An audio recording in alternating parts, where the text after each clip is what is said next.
Hoy presentaremos el tema La secularización de la vida, que corresponde a la materia de tercer grado de historia del bloque número 3. Durante el periodo de la colonia, la Iglesia era la institución más importante, pues era ella la que tenía el control absoluto para tomar decisiones de aspectos relacionados con la vida cotidiana, como lo son matrimonios, nacimientos, defunciones, bautizos, primeras comuniones y otras festividades que llevaba a cabo la Iglesia.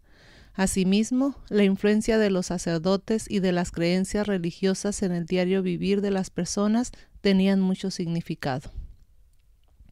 Esto para algunos mexicanos liberales del siglo XIX pues no les parecía, porque decían que el pensamiento religioso obstaculizaba el uso de la razón, pues las personas utilizaban dogmas y tradiciones para explicarse la realidad, en lugar de hacerlo a través de la ciencia.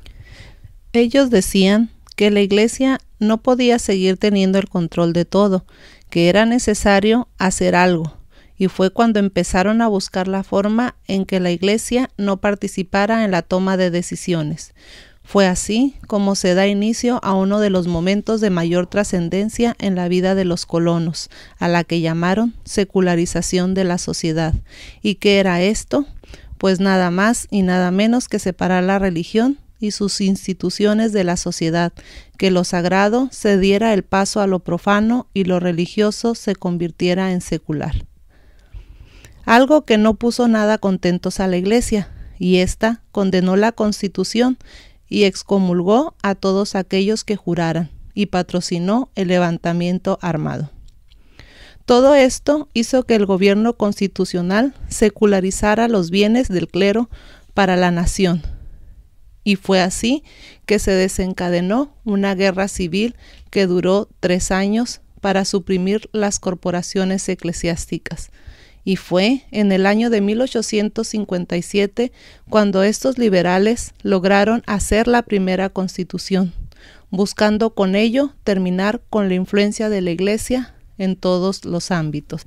Esto llegó a causar un gran impacto, pues la religión progresivamente reducía su papel y su influencia sobre las costumbres y la mentalidad de las personas, hasta el punto de que en la actualidad la vida social y política, al menos en las sociedades industrializadas de Occidente, se desarrolla en una aparente ausencia de religiosidad. Ellos llamaban la secularización el cumplimiento kantiano o de la mayoría de edad. El hombre ya no necesita la tutela de la religión, sino que puede pensar y decidir por sí mismo.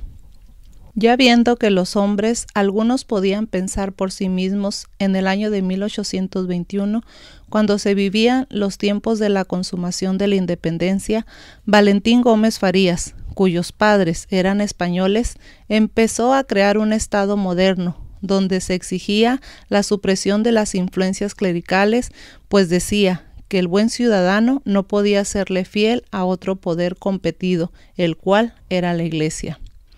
Pero ¿cuál fue la reacción del Estado? Pues desde que se formó, luchaba para imponerse a su rival al modificar algunas actividades de la vida cotidiana y abolir otras. No fue todo tan fácil, tuvo sus luchas. A esto se le llamó lo que consideraron la Primera República Federal, el cual estaba encabezada por Valentín Gómez Farías. Al independizarse el país, Estado e Iglesia comprendieron que el uno representaba una gran amenaza para la otra y quisieron dejar establecidas sus prerrogativas desde un principio, a pesar de las seguridades ofrecidas a la Iglesia en el artículo 3 de la Constitución de 1824, que les aseguraba la protección del Estado y la prohibición del ejercicio tanto privado como público de cualquier religión. Lo que ellos hicieron fue crear una sociedad secular, es decir, una sociedad donde la disciplina externa pasara a segundo plano y donde las actividades diarias, especialmente de tipo económico y político, se normaran por criterios pragmáticos e innovadores, y para ello llevaron a cabo la destrucción de las corporaciones. También querían construir una sociedad de individuos libres de actuar en provecho propio e indirectamente en provecho de Estado, que debieran su primera lealtad precisamente al Estado y no a la Iglesia. Esto era o es el ideal de la secularización que tanto preocupaba al gobierno.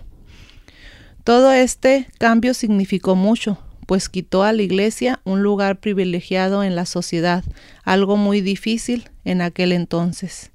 Y fue así como en el año de 1833 se formaron las leyes de reformas, las cuales muchas de ellas fueron rechazadas por el clero, el ejército y los comerciantes. Entre estas están debilitar el poder económico de la Iglesia mediante la desamortización de sus bienes, hacer que trámites como los matrimonios, los nacimientos y las defunciones fueran controlados por el Estado y ya no por la Iglesia como tradicionalmente se practicaba. Eliminar las órdenes religiosas de hombres y mujeres por considerarlas improductivas y reproductoras de una religiosidad excesiva. Pero no quedó todo ahí. La Iglesia, a pesar de que fue debilitada en su poder económico y político, su influencia en la vida social y cultural no disminuyó considerablemente. Seguía la población siguiendo sus días de fiesta a partir de eventos religiosos e imágenes de santos, vírgenes y cristos. Se encontraban en las paredes de los hogares, instalaban altares en sus portales y cantaban por las calles las jornadas de la Virgen, costumbre muy antigua. Este proceso de formación de una sociedad secularizada no está del todo lograda. Se ha seguido también el proceso de una sociedad laica y otras cosas más, pero como decían, siguen siendo objetivos declarados de gobiernos futuros.